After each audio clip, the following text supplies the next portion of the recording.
Welcome to another episode of From Amateur to Expert Daily, where we talk about how to progress in your career, how to become the top name in your industry, and how to add zeros to your bank account.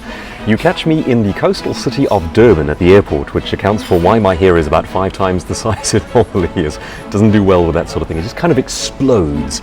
And I've just come back from judging a Toastmasters contest. And in large part, I owe my career, my life, what I do to that organization. They run youth leadership courses where they teach leadership skills and public speaking skills, and they did that in my school. As an introvert, I discovered that it was just a marvelous thing to be able to prepare your thoughts backstage and take the best of you on stage. And I wasn't aware of how many doors that can open for you. Those soft skills, leadership, communication, make you more able to sell, more able to put yourself forward, more able to do anything that you want to do. And I owe my career to them. So I'm always glad to jump on a plane, even at 4 a.m., and catch a little rental car and go and be a part of that. One of the things that I mentioned to the delegates before the competition started is I said there are two things going on here today.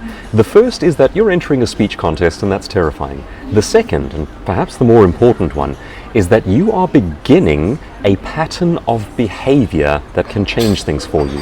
And in particular, the pattern of behavior is about stepping up and doing things that you find terrifying. And I shared the simple idea with the group. Do you know what happens when you do not step up and do things that terrify you? Absolutely nothing. No one forces you, no one makes you do it, no one pushes you through that door, nobody forces you to step up and take these chances by design. And if you don't do it, absolutely nothing changes. And the road before you remains identical. But when you do step up, when you do take those chances and push through the fear, doors open and things change. Now, any career that you participate in, you can learn the skills and the talent as you go along. But unless you fundamentally have that ability to stand up, to volunteer, to walk through the door, to say, I'm going to try, you don't begin that journey. So today I'd just like to put this challenge to you.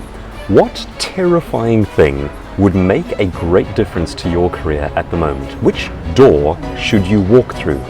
One of the first jobs I ever had, I walked through the door of a radio station. I had no idea how you're supposed to go about setting up an appointment. There I was in my late teens, early 20s, and I literally walked through the front door and said, I'm here, I'd like to try.